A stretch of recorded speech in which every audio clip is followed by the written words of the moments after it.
یہ کہانی پرانے وقت کی ہے جب ایجپٹ کے مشہور شہر کائرو میں ایک بہت ہی سیدھا سادھا اور شریف تاجر رہتا تھا۔ اس کا نام ابراہیم المصری تھا اور وہ اپنی نیکی اور ایمانداری کے لیے جانا جاتا تھا۔ ابراہیم ایک کاروباری تھا جو دور دور کے ملکوں میں سفر کر کے تجارت کرتا تھا۔ وہ ایسے مال خریدتا جو سستا ملتا اور پھر اسے وہاں بیچتا جہاں اس کی قیمت زیادہ ہوتی۔ ابراہیم کی شادی ہوئی تھی اور اس کا ایک چھوٹا سا خوشحال گھر تھا۔ وہ اپنی بیوی اور بچوں سے بہت محبت کرتا تھا اور ہمیشہ سچ بولنا اسے پسند تھا۔ ایک دن ابراہیم کو خبر ملی کہ بغداد شہر میں چندن کی لکڑی بہت مہنگی بکتی ہے۔ وہاں کے لوگ اس کی بہت تلاش میں رہتے ہیں اور اچھے دام دیتے ہیں۔ یہ سن کر ابراہیم کے دل میں خوشی کی لہر دوڑ گئی۔ اس نے سوچا اگر میں چندن کی لکڑی لے کے بغداد جاؤں تو مجھے بہت فائدہ ہوگا اور میرے گھر کی حالت اور بہتر ہو جائے گی۔ ابراہیم نے اپنی بیوی سے مشورہ کیا۔ اس نے کہا میں بغداد کا سفر کرنا چاہتا ہوں، یہ ایک بڑا موقع ہے ہمارے لیے۔ اس کی بیوی نے ہمت دی اور دعا کی۔ فیصلے کے بعد ابراہیم نے اپنی ساری جائیداد اور پرانی چیزیں بیچ کر ساری پونجی اکٹھا کی۔ اس نے سوچا میں سب کچھ داؤں پر لگا دوں گا، اللہ پر بھروسہ ہے۔ پھر ابراہیم نے بازار سے سب سے بہترین کوالٹی کی چندن کی لکڑیاں خریدی۔ اس نے ہر لکڑی کو دھیان سے دیکھا اور چیک کیا کہ وہ اصلی اور عمدہ ہے۔ کئی دن محنت کے بعد ابراہیم نے اپنی ساری چندن کی لکڑیاں ایک بڑے جہاز میں لڑوا دیں۔ وہ جہاز سمندر کے راستے بغداد تک جائے گا۔ ابراہیم نے اپنے گھر والوں کو الوداع کہا۔ اس کی بیوی اور بچے در پر کھڑے ہو کر اسے دیکھتے رہے۔ آنکھوں میں آنسو تھے لیکن دل میں امید بھی تھی۔ جہاز نے سفر شروع کیا۔ ابراہیم پلنگ پر بیٹھا اپنے مال کی فکر میں تھا، لیکن اسے اللہ پر پورا یقین تھا کہ سب ٹھیک ہوگا۔ قریب ایک ہفتے کے لمبے اور تھکان بھرے سمندری سفر کے بعد ابراہیم کا جہاز بغداد کی بندرگاہ پر پہنچا۔ وہ بہت خوش اور امید سے بھرا ہوا تھا۔ ابراہیم سمجھدار آدمی تھا۔ اس نے سوچا پہلے شہر کا حال چال دیکھ لوں، بازار کے بھاؤ پتہ کر لوں، پھر اپنا مال اترواؤں گا۔ جلدی میں کوئی بھی فیصلہ ٹھیک نہیں ہوتا۔ لیکن بری خبر اور خوشبو چھپتی نہیں ہے۔ جلد ہی بغداد کے تاجروں میں یہ خبر پھیل گئی کہ ایک اجنبی سوداگر لاکھوں کی چندن لایا ہے شہر میں۔ یہ خبر اڑتی ہوئی بغداد کے ایک مکار تاجر یوسف کے کانوں تک پہنچی۔ یوسف بھی چندن کا کاروبار کرتا تھا اور بہت ہی لالچی اور خطرناک آدمی تھا۔ یوسف نے سوچا اگر یہ پردیسی یہاں اپنا مال بیچے گا تو میری بکری تو ختم ہو جائے گی، میرا دھندا چوپٹ ہو جائے گا اور میں برباد ہو جاؤں گا۔ یوسف کے ذہن میں ایک شیطانی پلان آیا۔ اس نے سوچا میں اس سیدھے سادھے سوداگر کو دھوکے سے اس کے مال سے محروم کر دوں گا، مجھے کوئی چالاکی لگانی ہوگی۔ اگلی صبح یوسف نے اپنے پاس سے کچھ چندن کی لکڑیاں لی اور گھوڑے کی گاڑی پر سوار ہو کر شہر کے باہر کی طرف نکل پڑا۔ ابراہیم شہر کے باہر ایک مسافروں کی سرائے میں ٹھہرا ہوا تھا، جہاں دور دور سے آئے کاروباری لوگ رکتے تھے۔ وہاں کئی خیمے لگے ہوئے تھے۔ ابراہیم اپنے خیمے میں بیٹھا سوچ رہا تھا کہ کل میں شہر کے اندر جا کر چندن کے بھاؤ معلوم کروں گا، شاید مجھے اچھے دام مل جائیں۔ تبھی یوسف اپنی گاڑی لے کے وہاں پہنچا اور بالکل ابراہیم کے خیمے کے پاس اپنا خیمہ لگوا لیا۔ اس نے اپنی چالاکی شروع کرنے کا موقع ڈھونڈنا شروع کر دیا۔ جب رات ہوئی اور اندھیرا چھایا، یوسف نے اپنی شیطانی چال چلی۔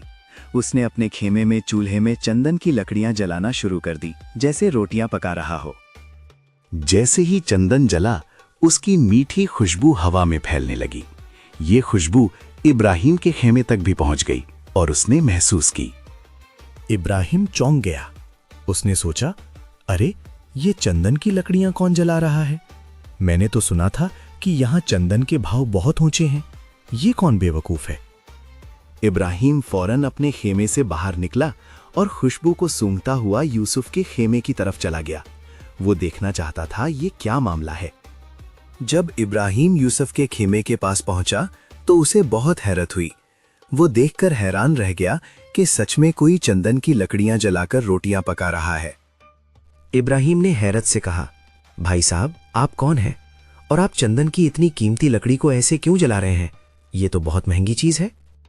یوسف نے بڑی معصومیت سے جواب دیا، آؤ بھائی تشریف رکھو، میرا نام یوسف ہے، میں بغداد کا رہنے والا ہوں اور یہاں چندن کا کاروبار کرتا ہوں۔ یوسف نے منہ بناتے ہوئے کہا، لیکن بھائی تم کون ہو اور تم نے چندن کو قیمتی کیوں کہا؟ میں تو نہیں سمجھا یہ بات۔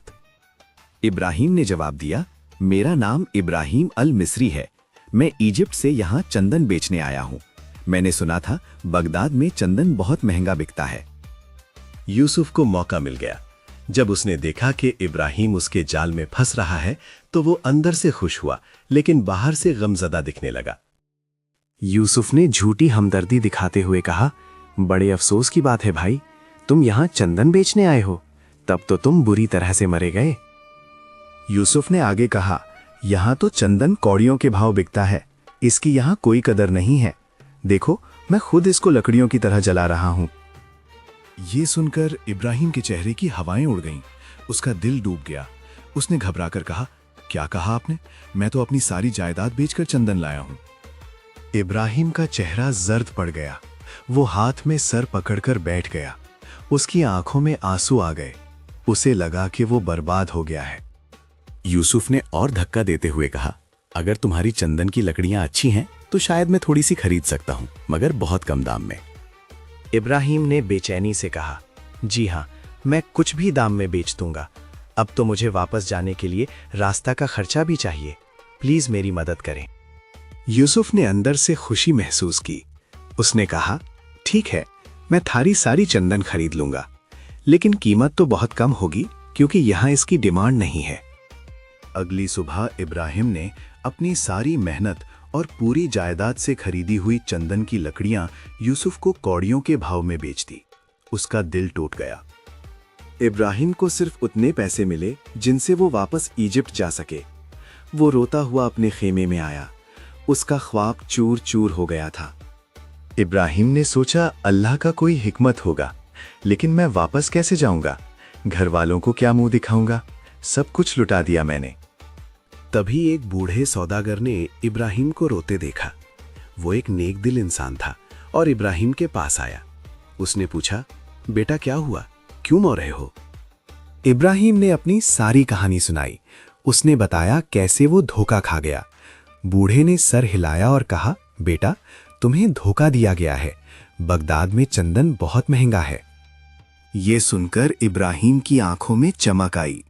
بوڑھے نے کہا، یوسف نے تمہارے ساتھ بڑا دھوکا کیا ہے، وہ ایک مشہور ٹھگ ہے، تم قاضی کے پاس جاؤ اور انصاف کی گہار لگاؤ۔ ابراہیم نے ہمت کی اور اگلی صبح وہ بغداد کے قاضی کے دربار میں پہنچا۔ وہاں پہلے سے کئی لوگ اپنے مقدموں کے لیے انتظار کر رہے تھے۔ قاضی منصور بہت انصاف پسند اور سمجھدار جج تھے۔ ان کی عمر 60 سال تھی اور وہ اپنی حکمت اور صحیح فیصلے کے لیے مشہور تھے۔ لوگ ان سے بہت محترم کرتے تھے۔ ابراہیم نے قاضی کے سامنے اپنی شکایت پیش کی۔ اس نے پوری کہانی بیان کی، کیسے یوسف نے اسے دھوکا دیا اور اس کی چندن کوڑیوں میں خریدی، جبکہ اصلی قیمت لاکھوں کی تھی۔ قاضی نے غور سے سنی، پھر انہوں نے یوسف کو دربار میں بلایا۔ یوسف کو یقین تھا کہ وہ اپنی چالاکی سے بچ جائے گا، کیونکہ اس نے کوئی قانونی جرم تو کیا نہیں تھا۔ قاضی منصور نے یوسف سے پوچھا، کیا تم نے سچ میں چندن جلا کر دکھایا تھا؟ اور کیا تم نے ابراہیم کو یہ کہا تھا کہ یہاں چندن کی کوئی قیمت نہیں ہے؟ یوسف نے چالاکی سے جواب دیا، ہاں قاضی صاحب، میں نے چندن جلایا تھا کیونکہ میں اپنی ضرورت کے لیے یوز کرتا ہوں، اور ہاں میں نے یہ بھی کہا تھا کہ قیمت کم ہے، یہ جھوٹ تو نہیں ہے؟ قاضی کو شک ہوا، وہ سمجھ گئے کہ یوسف نے ٹیکنیکلی جرم نہیں کیا لیکن دھوکا ضرور دیا ہے۔ انہوں نے گہری سوچ میں رہ گئے کیسے انصاف کریں۔ قاضی نے حکمت سے کام لیا۔ انہوں نے یوسف سے کہا، اگر بغداد میں چندن کی قیمت اتنی کم ہے جیسے تم نے کہا، تو تم وہی چندن ابھی بازار میں بیچو اور دیکھو کتنا ملتا ہے۔ یوسف گھبرا گیا، کیونکہ اگر وہ بازار جائے گا تو سب کو پتہ چل جائے گا کہ چندن بہت مہنگا ہے۔ اس کی چال پکڑی جانے والی تھی۔ قاضی نے آگے کہا، اگر تم بازار نہیں جا سکتے تو میں سمجھ گیا کہ تم نے دھوکا دیا ہے، تمہیں ابراہیم کو اس کی چندن کی اصلی قیمت واپس کرنی ہوگی۔ یوسف کے پاس کوئی جواب نہیں تھا۔ اس نے سر جھکا لیا اور اپنی غلطی مان لی۔